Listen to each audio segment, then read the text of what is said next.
Well, welcome everybody to another episode of 100 Yards of Football. This is our NFL Draft Prospect show that we put together. Each week we want to highlight and look at least three different college prospects that will be going through their senior year, or guys that we think might end up going into the draft early and declaring themselves eligible.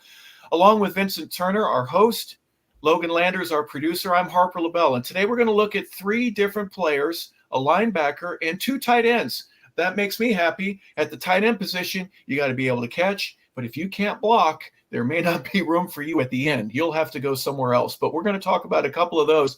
But Vincent, today we're going to start by looking at linebacker. Barrett Carter, a linebacker out of Clemson. He's 6'1". He weighs 230 pounds. His previous accolades that he has is in 2022, he was an ACC honorable mention. That's when he was a sophomore. Then last year, he was an ACC second teamer. He's also a five-star recruit coming out of high school. We're hoping that this year he'll be all ACC first team, and who knows if he has All-American accolades, but everybody seems to like this guy. Tell us why you like Barrett Carter. I know about the young man all the way back to his days when he was at North Gwinnett High School. You think about all the great players that came out of North Gwinnett: Josh Downs, Jared Cook, Jawan James, Tyler Goodson, Mitchell Hyatt, who played at Clemson. And all those guys had one thing in common. They played in the NFL. Well, he might be the best football player that's came out of the high school pound for pound. And then think about this, what he had to live up to when he got up there at Clemson. It's called linebacker tradition. Bubba Brown, outstanding all-ACC linebacker back in the day. Jeff Davis, all outstanding linebacker on the 1981 national championship team. And then, of course, the big man that you played against when you was in the league, the big man, Mr. LaVon Kirkland. Was he not a player, man? He was special. I always wanted to understand why he was so big and so kind of smooth playing the linebacker position. Then Ed McDaniel. When you go to a school that's got that type of tradition, you're a special football player. Back to you, Harper. Yeah, he's something else. Now, LaVon Kirkland was a freak. You know, he's 285 pounds. He's as big and strong as anybody you'd ever see. And he's playing in the middle. He's covering a tight end or a running back coming out of the backfield. He was amazing.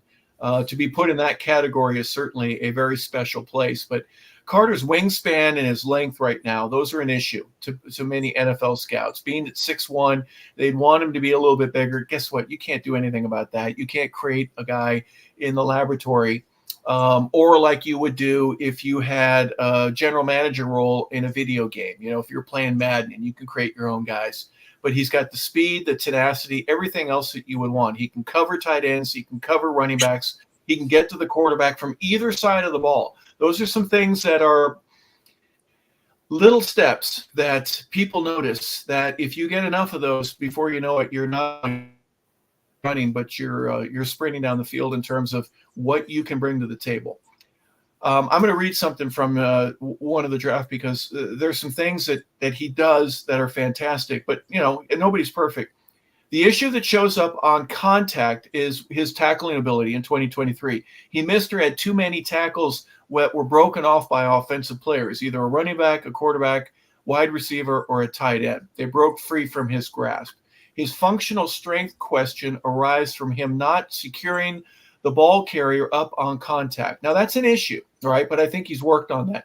You can get in the weight room and get stronger, but, you know, you got to get on the field. You got to be hitting a tackling dummy, and you got to go live against somebody else. When you work on things like that, issues from 2023 no longer become a problem, because if you recognize what your weakness is, you work on correcting it, guess what? It can and many times does become a strength. Overall, it says Carter projects as an athletic, versatile, playmaking, weak side linebacker on the outside perimeter. He will allow his natural athletic ability to make plays against the run and the pass. His versatility is great, and it's enticing because he can play stack off the ball or he can play on the edge.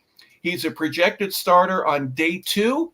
He may not be a number 1 pick, but he's certainly a guy that would be beneficial on your roster if you're one of the 32 NFL teams. Any final thoughts, Vincent? I like to throw this out there about Mr. Carter, too. He's a 3-time academic All-American. So that should tell you about his football IQ. He's an athletic and versatile linebacker prospect with 3-down skill set to make an impact play against the run, in coverage, and rushing the passer due to his drop back passing sets. So sideline to sideline range, and he is a great defender. And we wish the best of Barrett Carter, linebacker from Clemson. Next, we're going to look at one of the tight ends. This one is from Michigan. His name is Colston Loveland. If you haven't heard of him right now, you're going to. Big guy, right? He's 6'5". He's 245 pounds. He was a first team All Big Ten last year in 2023. He was a Big Ten offensive and co-special teams player of the year in 2022.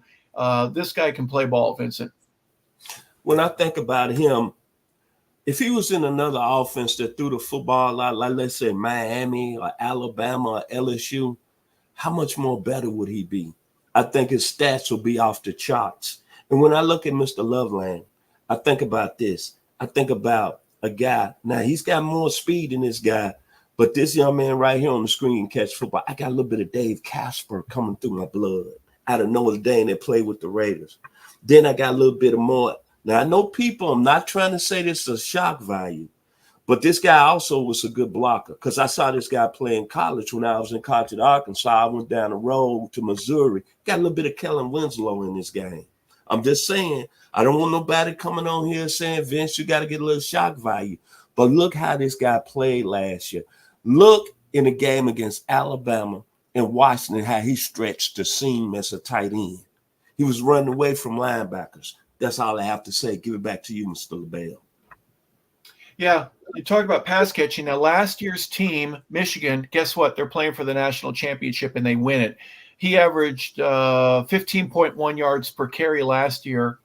14.4. He had 4 touchdowns last year in 2023, 45 receptions. This year, he has 36 so far. He's averaging 9.6, and he's got 2 touchdowns right now. He is a skilled player. He's very athletic. And in many cases, the word dominant comes by him. So that means he can block. And that, to me, is going to be a difference maker.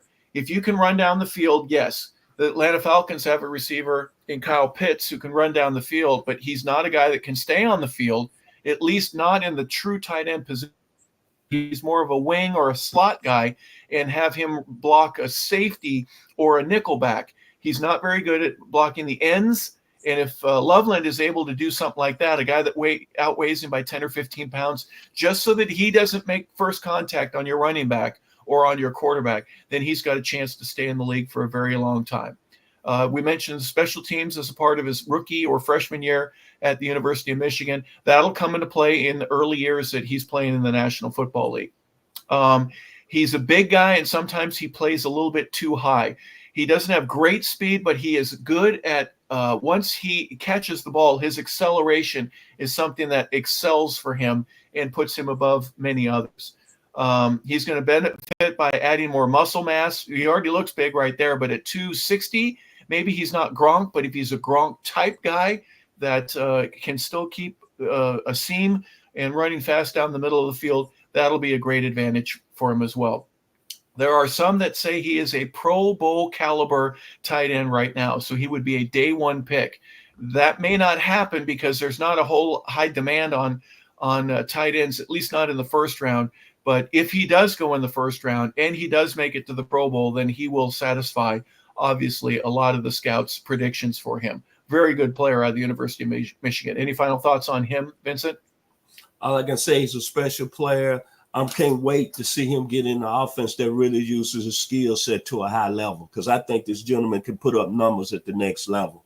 He's got that type of ability. Colston Loveland is a skilled tight end prospect who wins with athleticism, yards after the catch, and NFL size to be a dominant lead option for an NFL passing offense. Colston Loveland out of the University of Michigan. The next tight end that we're going to feature is close, but not quite. They're certainly not going to have Christmas cards together. East Lansing and Ann Arbor are close with one another, but Michigan State has a tight end in Jake Velling that is worthy of talking about. He's also 6'5". He weighs 1 additional pound more than Colston does. He's listed at 246. This one doesn't have the same type of accolades. He didn't come in as a 5-star. He was a 3-star athlete coming out of high school. So he was a good player in high school. He was highly recruited by a lot of schools. He ends up going to Michigan State, but he ends up making a name for himself because he works hard and because he's a talented player. Vincent, give us your thoughts here on Jack. I like this young man simply because he come out of that Seattle area, and the area that he grew up in. You got Jamal Crawford, Lenny Wilkins, Brandon Roy, Corey Dillon. We know how much special play he was, Nate Burleson. So he come from an area of Seattle that breeds athletes. And his game, to me, he works the middle of the field, but he got that toughness. Puts me in the mind of a guy that I loved when I was a little boy, when I was following the Dallas Cowboys. That was out of Michigan State, Billy Joe Dupree, out of the state of Louisiana. Back to you, Mr. LeBel. Well, he's 6'5", 246. In 2023, he had 29 receptions, 438 yards. He was averaging 15.1 yards per reception. He had 8 touchdowns. So far this year, he's got 23 catches for 256 yards. So his average is down quite significantly, more than 4 yards per catch, but he doesn't have any touchdowns.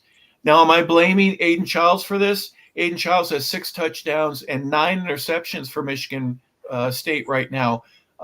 He's just not getting the ball to his receivers in the same manner. I hope he's not a Mike Gesicki type guy. Mike Gesicki was a volleyball all-star when he was in high school.